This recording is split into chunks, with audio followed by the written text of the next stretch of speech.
Everybody welcome. Conrad Negron here. Got a great guest today, one of the top economists in the world, Mr. Boris Beshloss. How are you, Morris? I'm doing just fine. It's great to see you. It's great for you to be here. Well, I'll tell you, I really appreciate it. We did a lot of time on the radio. Yes, we did. And by the way, you have a great radio show, and I enjoyed the interviews that I had with you. Well, it's very enlightening. I think a lot of our listeners, and now our viewers, want to know. So let's just get right into it. Before we get into your long look back and go forward, let's talk about the current economic conditions. Interest rates are at all-time lows. Oil has bounced back. We talked a while ago. Oil was over 100. We hit the lows around 42. Correct. We're trading around. May I just be more specific? You've got two types of oils. You've got West Texas Intermediate, which is what we produce here in this country, light oil. And that's the one that they usually talk about when they talk about going down to 42 and now hitting just 60, 59, somewhere in there.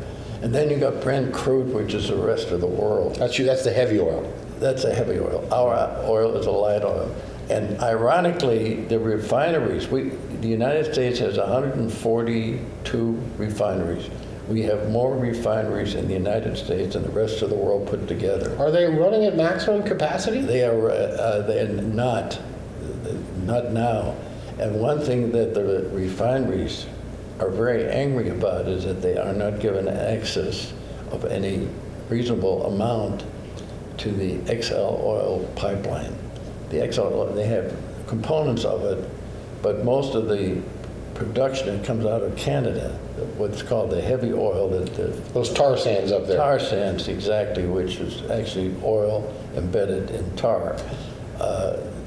They get into rail cars, and then it's a very cumbersome. I wouldn't want to walk around there. You get tar all over your feet. No, and you get stuck. You get stuck in the. That's called stuck in the mud, right? But the interesting thing about it is there's a huge inventory in Cushing, Oklahoma, and that is so overloaded right now. So every week, the analysts see what the inventory level is at Cushing, and if it's up, the price goes down a little bit.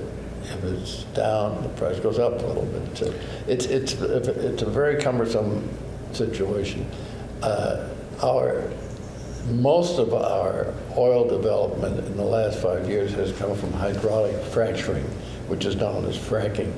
And the process has shifted our oil production from 3.4 million barrels a day to where this year, even with cutting back because of the low price, we're still doing over 9 million.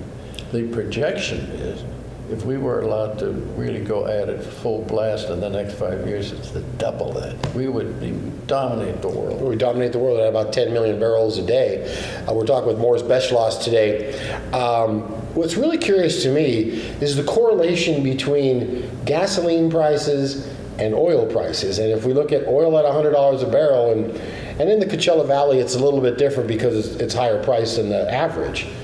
There is no correlation with oil and gas prices. Well, there's a nominal correlation. Okay. You know, obviously, when the crude oil was at $100, there was a justification to get the